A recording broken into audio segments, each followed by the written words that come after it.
paslon nomor urut 2, kita tahu bahwa untuk memperkokoh negara kesatuan Republik Indonesia perlu dijaga dari luar dan dalam. Bukan menjadi rahasia umum lagi di Republik ini, kadang-kadang negara ini dianggap rapuh karena memang ronrongan dari dalam. Salah satunya adalah korupsi.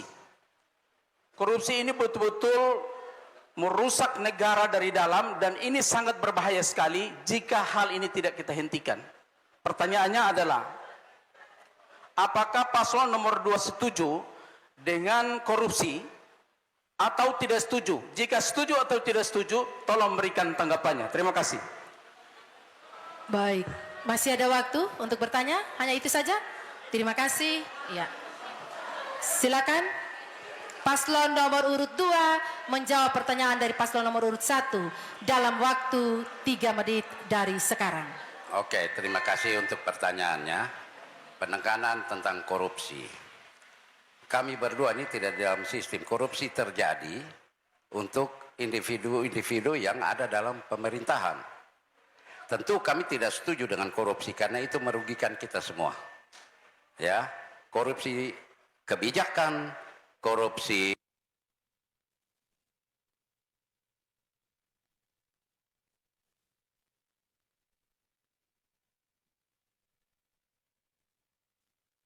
durasi dipaus ya, menunggu perbaikan sound system.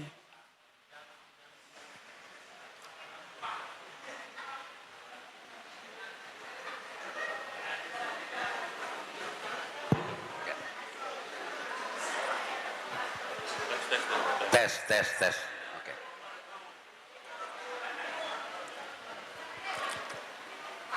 Baik, ya. Coba dicek lagi Bapak kalau sudah oke supaya durasinya. Oke, siap ya. Baik, waktu dilanjutkan 2 menit 36 detik dari sekarang. Nah, tentunya Bapak Paul Henuk sebagai Dewan kemarin tentunya tahu banyak korupsi yang terjadi, ya. Jadi tentu kami tidak setuju dengan korupsi. Dan kami percaya bahwa Bapak juga punya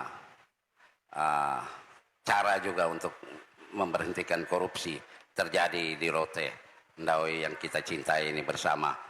Satu kiat pasti kita tidak akan toleransi dengan yang Bapak bilang fee proyek, tidak ada itu di kami. Satu, terus kedua, tidak ada bagi-bagi proyek, tidak ada. Karena kita tahu kita proyek-proyek tersebut karena kita memberikan yang terbaik untuk masyarakat. Yang pasti korupsi tidak ada.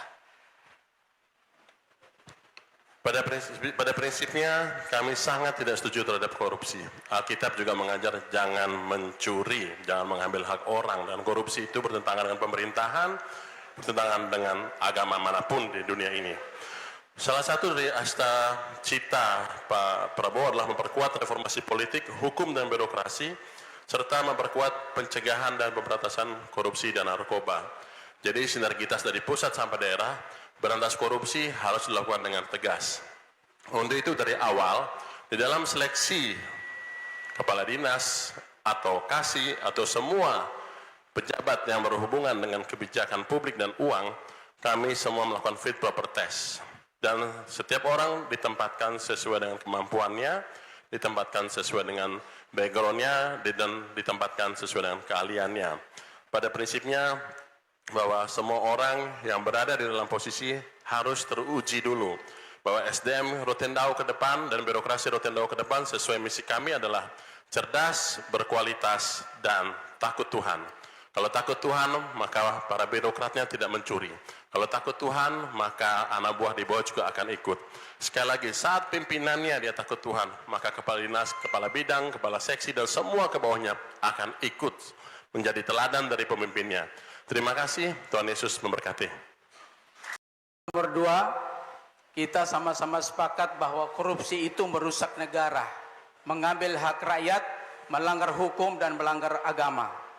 Tadi kalau paslon nomor 2 mengatakan orang yang takut Tuhan pasti tidak korupsi. Sebaliknya orang bisa berasumsi kalau orang yang tidak takut Tuhan atau orang yang terima fee proyek, orang yang korupsi itu adalah orang yang tidak takut Tuhan. Dan dia adalah perusak negara, dia adalah perusak daerah ini.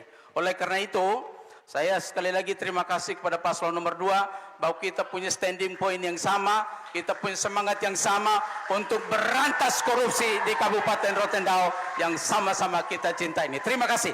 Dan kami tahu bahwa pemerintahan sebelumnya sudah mendigitalisasi semua program ya, sehingga itu salah satu cara untuk mencegah korupsi. Karena saya hari Jumat kemarin bayar pajak, punya cepat lagi, ini duit tidak ada uang transaksi di situ, tapi langsung masuk dalam kas daerah.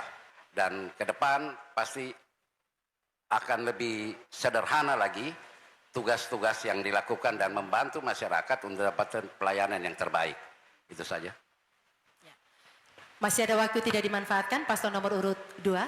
Saya kira semua sepakat dan terima kasih Pak Paulus bahwa kita dua sepakat dan saya yakin juga Mama juga sepakat bahwa korupsi adalah kejahatan. Korupsi adalah mengambil hak milik masyarakat. Korupsi juga melanggar firman Tuhan. Mau agama apapun, mau kepercayaan apapun, tidak dibenarkan untuk mengambil hak orang lain. Dan kami berdua sepakat bahwa bersih, transparan, dan akuntabel akan kita terapkan ke depan. Dan yang paling pasti adalah menjadi pemimpin adalah menjadi pelayan yang juga disertai dengan teladan. Terima kasih, Tuhan Yesus memberkati. Baik, tidak dimanfaatkan waktunya. Kami ingin mengingatkan ketiga paslon. Kita ada dalam debat pasangan calon, mohon tidak menyebutkan nama secara pribadi dalam debat ini. Ya, ungkapan apapun juga kami mohon nanti karena debatnya pasangan calon. Terima kasih. Ya. Selanjutnya kesempatan diberikan kepada paslon nomor urut 2 bertanya kepada paslon nomor urut 3. Waktu bertanya sama 2 menit dimulai saat berbicara. Salah satu butir dalam asta cita Pak Presiden kita adalah memantapkan sistem pertahanan keamanan negara dan mendorong kemandirian bangsa melalui swasembada pangan, energi, air, ekonomi kreatif, ekonomi hijau, dan ekonomi biru. Saya ingin diskusi dengan paslon nomor 3 dengan ekonomi biru.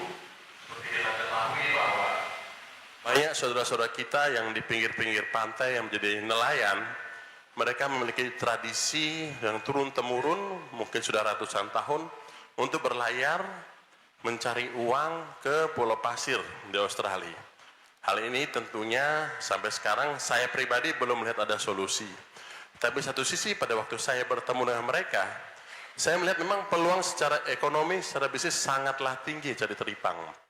Bahkan kami pernah di Jakarta membantu kepulangan mereka yang dipulangkan dari Australia. Ada yang sudah pernah 9 kali tertangkap di Australia. Pertanyaan kami adalah bagaimana paslon nomor 3 menyikapi para pelaut yang mencari nafkah di Pulau Pasir ini dan bagaimana solusinya. Satu sisi uangnya sangat besar, satu sisi melanggar hukum internasional.